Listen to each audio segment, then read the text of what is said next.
बड़ी सुंदर, बड़ी खूबसूरत, लेकिन भगवान का भजन बिल्कुल नहीं करते। एक बार गणका के ऊपर कृपा हुई, बहुत से महात्मा गणका के मकान के बाहर डेरा डाल दिए, वट वृक्ष के नीचे। गणका के अंदर संतों को देखकर भाव जगा। देखो, हमसे एक व्यक्ति कह रहे थे, महाराज जी संतों के पास जाने से क्या होता? हमने कहा भैया कुछ होवे या ना होवे, पर संतों के भजन को देखकर अपने हृदय में स्वतः ही भगवान की भक्ति जग जाती है।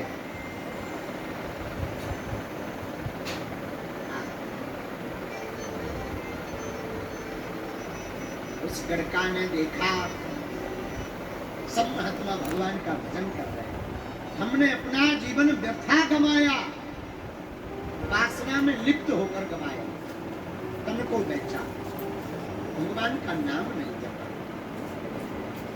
आंखों से आंसू भरकर रोने लगी। सोचने लगी जब तक हमारा तन सुंदर है तब तक तो संसार के लोग हमें मानेंगे, उसके बाद हमारा क्या हो?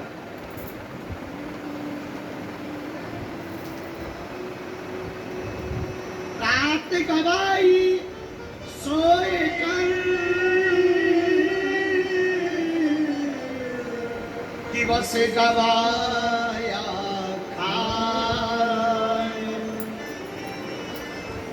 भैया जो भगवान का भजन नहीं करते उनका हाल गणका जैसा ही है।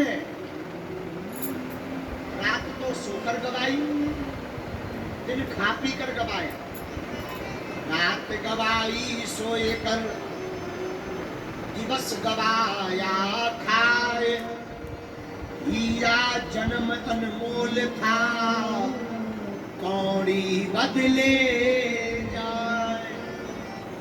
बड़ा अनमोल जीवन भगवान के भजन की, पर बेफिजूली में बर्बाद कर दिया, किसी काम का नहीं रहा। और ये संसार जब तक जेब गरम है, तन पर खूबसूरती है, तब तक ये संसार तुम्हारा है। जहां चेहरे की चमक और जेब के नोट गए तो कोई तुमको पूछने वाला नहीं है। गड़ी का लोग नहीं गए। हरि बिन कौन हमारो, अब तो बिना गोपाल के कौन हमारा? सब व्यर्थ है। उसने क्या किया? जितनी संपत्ति थी एक थाल में सोना चांदी जवाहरात भरे, महात्माओं के पास लगी। महाराज आपकी कृपा से, आपके दर्शन से हमारे अंदर भाव जगा है, ये स्वीकार करो सेवा। महात्माओं ने परिचय पूछा, कौन हो तुम?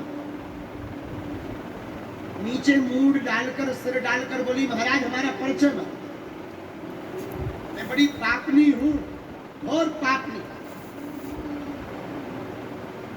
बेस्या हूं।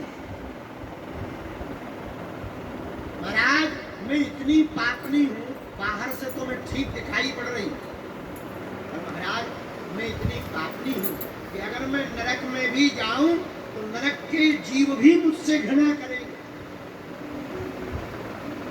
मैं इतनी पापनी हूं, आप हमारा परिचय मत पूछो, आप तो हमारी सेवा स्वीकार।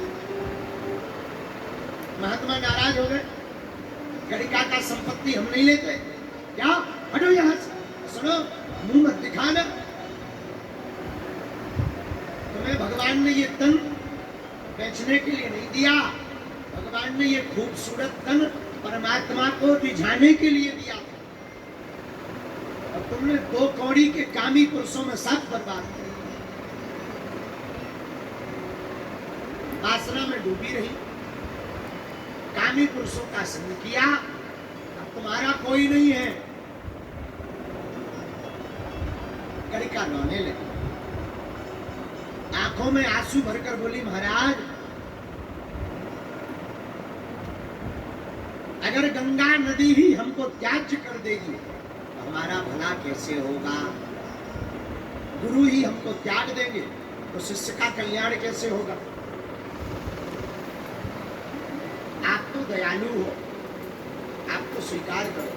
महात्माओं ने स्वीकार नहीं किया। महात्मा बोले, सुनो, तुम्हें ज्यादा पड़ी हो, ये सभी सोने चांदी को ले जाकर बेच दो, एक मुकुट बना लो और श्री रंगनाथ जी ठाकुर जी के नाप का मुकुट बनाओ, वो मुकुट ठाकुर जी को पहनाओ, कम से कम हमारे ऊपर से बलाए तो जाए। महात्माओं ने ऐसा सोचा कि संपत्ति ले लेंगे, हम भी बर्बाद हो जाएंगे। बात भी सही है महाराज। पहले के जमाने में अनीति का धन लेने से लोग बचते थे। माताएं समझाती थी अपने पतियों को, अनीति का धन ना आ जाए, बच्चों की बुद्धि बिगड़ जाएगी। आज के जमाने में कोई नीति का खाता ही नहीं। साधु बोले, अनीति का धन नहीं खाएंगे, ये धन खाने से सब बर्बाद हो जाता है, भजन चला जाएगा।